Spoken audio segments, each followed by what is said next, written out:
Hey, Brian from SnakeBytes here. I'm going to basically keep this show real simple and just show you guys a lot of really cool ball pythons. I hope you enjoy it. You're watching SnakeBytes.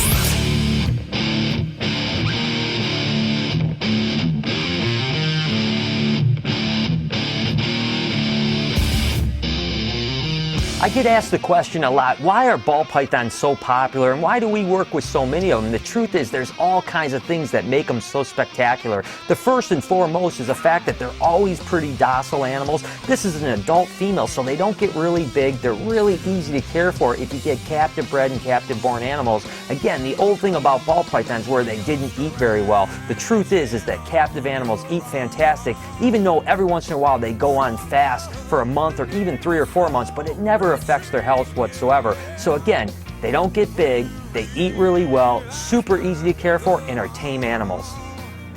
Now, ball pythons are native to West Africa, and the 3 countries they mainly come from are Togo, Ghana, and Benin. 20 years ago, when they were hatching ball pythons and probably hatching some base mutations just like this ghost, they used to just throw them into shipments of thousands of baby ball pythons. It wasn't until the first albinos and piebalds came into the country that the West Africans actually realized that there was some really cool mutations. And then it caught interest here, and there was a handful of people that started buying animals just like this ghost ball python. And then we started to realize, wow, we can actually make some really cool paint jobs by breeding this morph to that morph.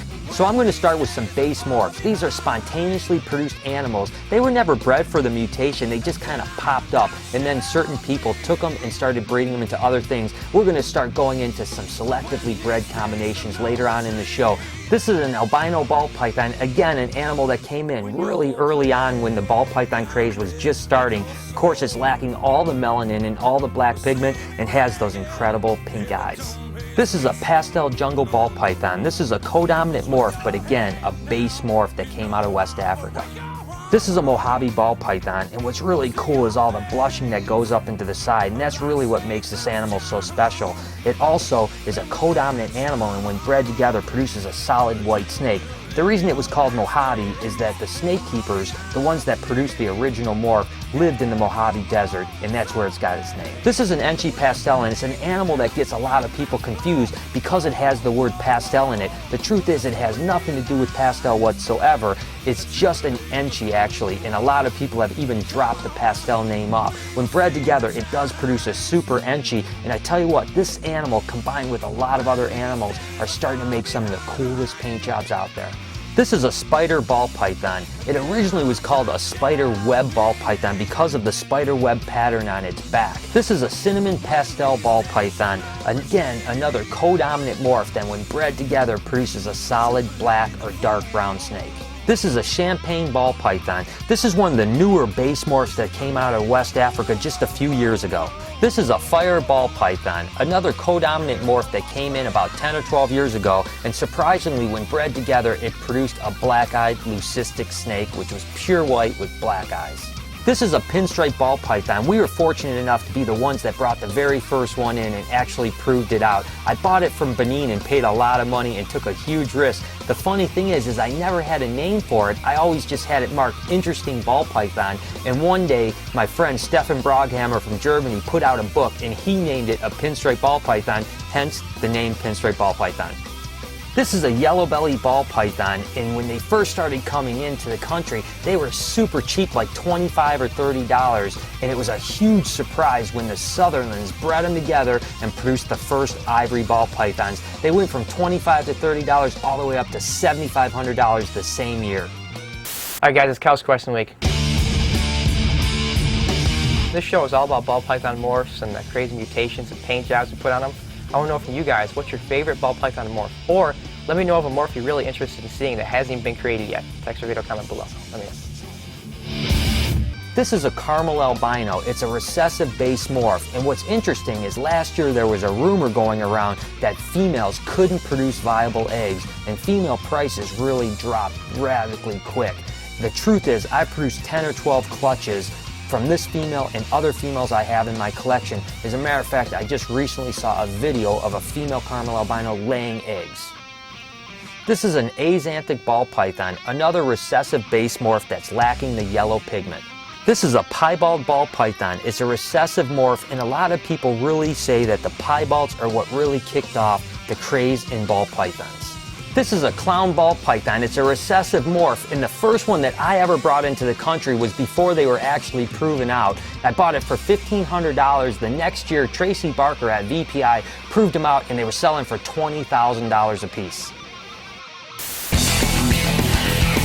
Okay guys, the first Member of the Month contest is over, and Harper won some cool prizes from Reptology and Reptiles Magazine. But guess what? It's a new month, and that means new winners, and we're really happy to have Reptology back and Reptiles Magazine as our sponsors for some more cool prizes. But you can't win unless you join. Go to SnakeBytesTV.ning.com. That wasn't every base morph that's out there by any stretch of the imagination, but you gotta remember, we only have a 10-minute show, so I wanted to cover as much as I can. Now let's get into some of the selectively bred mutations. You have to remember, those base morphs may pop up only once every 100 or 200,000 specimens, and maybe will never pop up again in the wild. You just never know what's gonna come in. So now we've taken it to the next level and bred one base morph to another base morph and started getting really cool paint jobs and different color mutations, like this chocolate lemon blast, which is 3 mutations in one. It's a base morph of chocolate, it's a base morph of pastel, and a base morph of pinstripe. This is a pastel super chocolate. It's the super version of a chocolate, which is a chocolate bred to a chocolate, added on a base morph of a pastel.